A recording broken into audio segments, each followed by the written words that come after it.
তুমি তুমি না আরেকবার প্রুফ করে দিলা তোমার চোখে আমি একজন অযোগ্য মানুষ। না না কথা বলো না একদম। আমি কথা বলতেছি, আমাকে কথা বলতে দাও।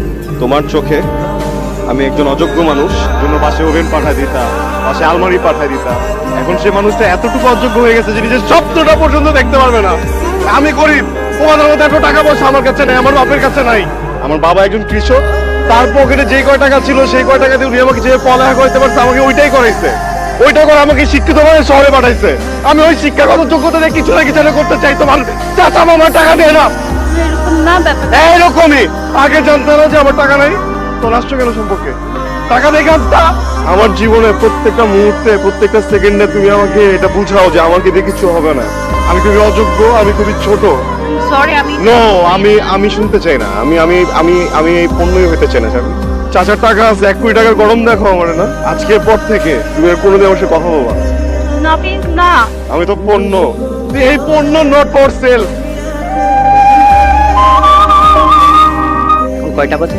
এগুলো ভিন্ডিত্বের মতো বলে ফেলছে এখন 11টা বাজে। তুমি যে একটা দায়িত্ব জ্ঞানহীন মানুষ এটা তোমাকে দেখলেই বোঝা যায়। 11টা বাজে এটা নির্লজ্জের মতো কেমনে বলছো?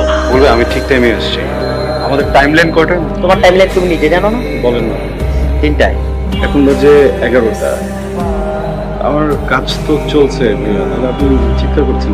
আহা চিৎকার করবো না, উপর মহল থেকে চাপ আসছে, প্রতিটা টয়লেট আমার সুন্দর মতো বুঝাই দিতে হবে। ক্লায়েন্ট আমাকে প্রেশার দিচ্ছে, এভাবে চলতে পারে না। না বেশ তুমি কিন্তু ফাইজলামি করতেছো। আবারও বলবে আমি একজন ইঞ্জিনিয়ার, আপনি আমার সাথে চিৎকার করতে পারেন না। আমি তো কথা বলছি আপনার সাথে। আহা কোম্পানি চালানোর স্বার্থে যা যা করার থাকে সেটা তো আমাকে করতে হবে। উপর মহলে চাপ আমি বুঝি, তুমি তো বুঝো না। আমার কথা একটু শুনুন, আপনি চিৎকার করেন না। আপনি যে লাস্ট শেফট আসে কি জন্য বলছিলেন এটা তো ঠিক না। আমার কলিগ, আপনি আমার কলিগের মতো কথা বলছেন। না বেশ তো না আস্তে কথা বল, কথা মুখে যাইতেছে না। অশিক্ষিত কথাকার ইঞ্জিনিয়ার আমি বেটা, ফাইজলামি করছ তুই। শিক্ষা নাই ভিতরে। এই কলবাসের মুখে ঢুকে একদম পা থেকে মাথা পর্যন্ত শিক্ষা দেখা দিব। নাফিস এই চুপ, কিসের নাফিস? তোর মহল্লার ছোট ভাই আমি, চিল্লাইতে তুই কেন? আমি তো চিল্লাইতে পারি, আমি চিল্লাইতেছি। মূর্খ কথাকার দালাল একটা। সমস্যা কোথায় এগুলো মানুষ? যদি কাজ না করে কারকে চাপ দিতে তোর বাপ এসে কাজ করবে। আর কোম্পানি একদম চুপ এ পারবো না, আমার তো চাকরি থাকবে না। কিসের চাকরি থাকবে না? কিসের লস হবে? কোম্পানি লস হবে? কোম্পানি লস হবে, কোম্পানিতে একটা লস হবে না। লস হবে তোর। তুই যে একটা বাটপার, তুই যে একটা দালাল, আমার মতো যতগুলো ইঞ্জিনিয়ার আছে সবার কাছ থেকে ডিজাইন করে নিজের নামে সাবমিট করতেছিস। এই প্লেসমেন্ট টাকা মেরে খাইতেছিস প্রত্যেক দিন। আর জানে কোম্পানি করবে না তোর চাকরি। আমার বাবা এত কষ্ট করে পড়া করে ইঞ্জিনিয়ার বানাইছে তোর মতো দালালের কথা শোনার জন্য না। নাফিস তুমি কিন্তু ভুল বুঝতেছো, আমি আবারও বলে দিলাম কিন্তু। তোমার প্ল্যানটা খুব সুন্দর, আমি তোমার চিন্তার সাথে একমত। আসলে তো তুমি কেন চাকরি করো? তুমি একজন আর্কিটেক্ট। আর্কিটেক্ট মানে ইনোভেটিভ প্ল্যান। তোমার ইনোভেটিভ চিন্তায় যদি কাজে না লাগে তাহলে চাকরি তো তোমার জন্য না। তোমার নিজের একটা অফিস হবে, প্রাইভেট একটা ফার্ম হবে, এটাও আমি অ্যাপ্রিসিয়েট করি। ধন্যবাদ আঙ্কেল। তো চলো আমরা এখন কিছু খাই। আঙ্কেল প্লিজ আপনি খেয়ে নেন, আমি আজকে উঠি। আরে এখন তো লাঞ্চ আওয়ার, কিছু একটা তো খেতে হবে। আরেকদিন প্লিজ। তাহলে একটা কাজ করি, সুইট কিছু দিতে বলি, অসুবিধা নেই তো?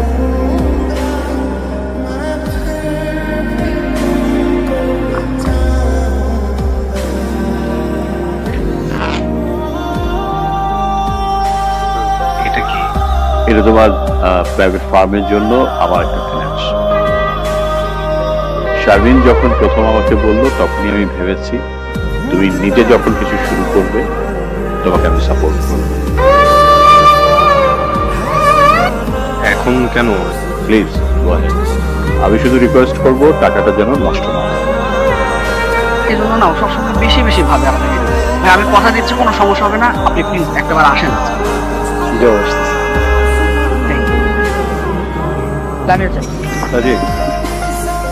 কোথাও যেতে হবে না, বসো। তোমাদের ফ্রেন্ড নিশ্চয়ই তোমাদের সাথে সব কথা বলছে। আমি আমার জায়গাটা একটু ক্লিয়ার করতে চাই। দেখো, সম্পর্কটা তো মেলা দিনের, এটা নিয়ে নতুন করে বলার মতো আর কিছু নাই। আমি আসলে সম্পর্কটাই আর রাখতে চাচ্ছি না। একটু ভয় পাচ্ছি। ওঠার ডিসিশন তুমি নিতে পারো না। শারমিন, তুমি এই সম্পর্কটাকে এই পর্যায়ে নিয়ে আসো। আমি যা যা করছি, যা যা করি রিলেশনশিপে সব আমাদের ফিউচারের কথা চিন্তা করে করছি। শারমিন, তোমার মনে আছে আমাদের প্রথম কথা দেখা হয়েছিল রবীন্দ্র সরোবরে? ছোট্ট কিছু বাচ্চাকে তুমি আইসক্রিম কিনে দিচ্ছিলে। আমি ভাবছিলাম তুমি হয়তো ওদের বড় বোন। এত সুন্দর একটা দৃশ্য, এত সুন্দর একটা মানুষ, খুব লোভ হচ্ছিল আমি তোমার সাথে কিছুক্ষণ কথা বলি। সেই কথা বলতে গিয়ে পরিচয়, সেই কথা থেকে সম্পর্ক, সেখান থেকে তুমি আমাকে গিফট দেওয়া শুরু করলে। শুরুতে ছোট গিফট, তারপরে বড় গিফট, তখন তুমি আমাকে টাকা দেওয়া শুরু করলে। ইদানিং তুমি আমার ব্যবসারও মূলধন দাও। কিছুদিন পর দেখা যাবে আমার সংসারটাই তুমি চালাচ্ছ। শারমিন, তাহলে এই সম্পর্কতে আমার কন্ট্রিবিউশনের জায়গাটা কোথায় একটু বলো তো? শুধুই ভালোবাসা, আর কিছু না? সেটা বলছি কখনো। সবকিছু বলতে হয় না শারমিন। তোমার আর আমার এই সম্পর্কতে আমি শুধু তোমাকেই চেয়েছি, অন্য কিছু চাইনি। আমি নিজের মতো করে কিছুই করতে পারতেছি না, সাধারণ একটা মানুষ আমি। যে আমাকে এত বড় বড় গিফট দিচ্ছ, আমি নিজেকে খুঁজে পাচ্ছি না।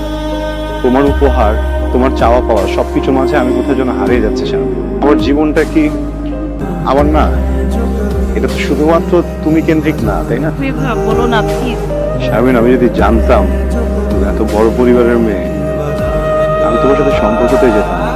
আমি নিম্নবিত্ত পরিবারের ছেলে, আমার পক্ষে যখন 10 টাকা থাকে না, তখন আমি অনেক বড় বড় স্বপ্ন দেখতে পারি। আমার বাবা আমাকে এটা শিখিয়েছে, আমার মা শিখিয়েছে। কিন্তু তোমার এই উপহার প্রত্যেকদিন আমার স্বপ্নগুলোকে না ভেঙে ফেলতেছে। আমি না এইভাবে আমার স্বপ্নগুলো হারাতে চাই না। আমি এটা মানি না, আমি পারবো না। আমার জীবনের সব থেকে সুন্দর মুহূর্তগুলো তুমি আমাকে দিয়েছো। বিশ্বাস করো, এত সুন্দর মানুষ আমি কখনো দেখিনি। আর আমি জানি না আর কখনো এত সুন্দর মানুষ আমি দেখবো কি। আমি তোমাকে অনেক ভালোবাসি শারমিন, কিন্তু আমি নিজেকে হারাতে চাই না। তুমি আমার সাথে যোগাযোগ করো না। ভালো থেকো। সাজিদ, খেয়াল রেখো। খুবই সরি স্যার, খুবই চমৎকার একজন মানুষ।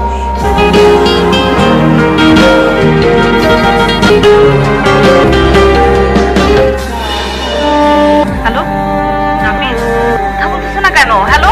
শারমিন, আমার অনেক কথা বলতে ইচ্ছে করতেছে, আমি কেন যেন বলতে পারতেছি না। তুমি কোথায়? নাফিস, কি হয়েছে? কি দিক তাকাও? সকি, কি হয়েছে বলো? শারমিন, আমার বুকটা অনেক ভারী হয়ে গেছে, আমি ভার নিতে পারতেছি না। দিকে তাকাও। আমাকে একা ভার নিতে কে বলছে? আমি আছি না? তুমি আমার কখনো ছেড়ো না।